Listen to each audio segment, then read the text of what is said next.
గ్రామ పెద్దలకు, యువకులకు,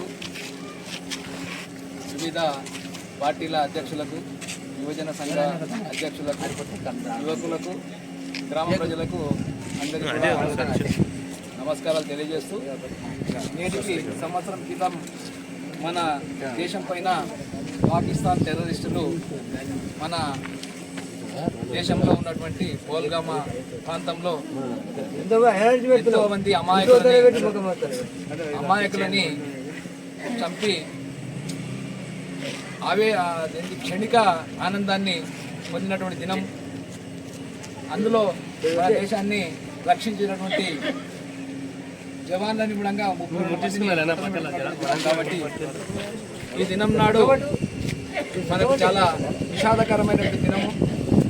ఈ దినం లోపల మన భారతదేశం చీకటి రోజు అని మనం చేసుకోవడం జరిగింది.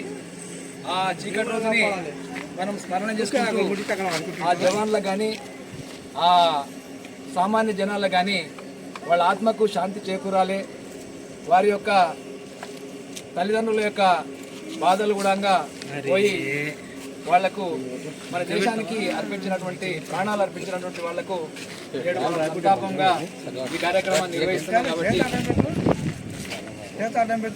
మన భారతదేశంలో వేరే దేశం మీద వేరే దేశాల లోపల వేరే ఒకటే కమ్యూనిటీ ఉంటుంది. అంటే పాకిస్తాన్ అంటే ముస్లింలే ఉంటారు, అమెరికా అంటే క్రిస్టియన్లే ఉంటారు. అంటే క్రిస్టియన్ తర్వాత ఈ ముస్లిం దేశాలు మాత్రమే మన ప్రపంచంలో ఎక్కువ ఉన్నాయి.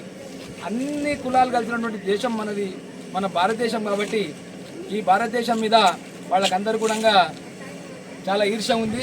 ఎందుకంటే ఇంతమంది కలిసి ఏ విధంగా వాళ్ళు జీవిస్తున్నారని చెప్పని ఆ దాన్ని ఓర్వలేకనే మన మీద దాడులు చేయడానికి ప్రయత్నం చేస్తున్నారు. కాబట్టి వారిని మనమందరం కూడా సమిష్టిగా, మన దగ్గర కులమతాలు లేకుండా సమిష్టిగా ఎదుర్కోవడం జరుగుతుంది.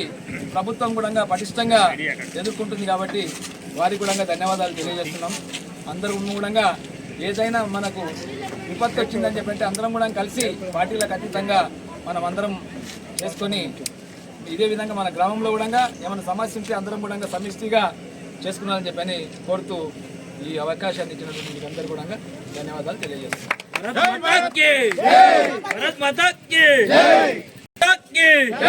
भारत माता की जय जवान जय किसान, जय जवान जय किसान, भारत माता की जय, भारत माता की जय, जय जवान जय किसान, जय जवान जय किसान, जय जवान।